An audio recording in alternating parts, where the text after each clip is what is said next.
I know you've probably seen this transition. Want to learn how to do it? I gotcha. So the first thing you want to do is open up CapCut. Go ahead and select the clips you want to use.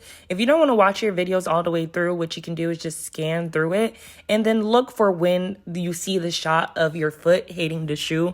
Remember, you want to use that particular shot because that's how you're going to get the most smooth results when it comes to your transition. Once you find that shot, go ahead and cut it. Then you move to your next clip and you do the same thing. Then boom, I go ahead and cut it at the same exact spot that my foot would have been. It should look something like this once you do that. So it should be a really smooth cut. So once you have your transition, you can go ahead and just chop some cute clips of you up wearing your final outfit. So what I like to do is I'll chop my clips up, I rearrange them, and then I put some of them in slow motion. That way it gives like a nice little effect with the music. Go ahead and save your video and open it up in TikTok. I usually like to have a song in mind with like a nice little transition.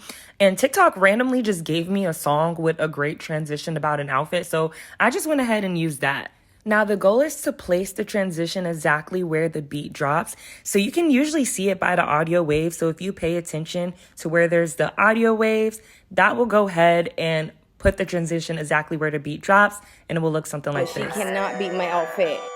Yeah, whoa.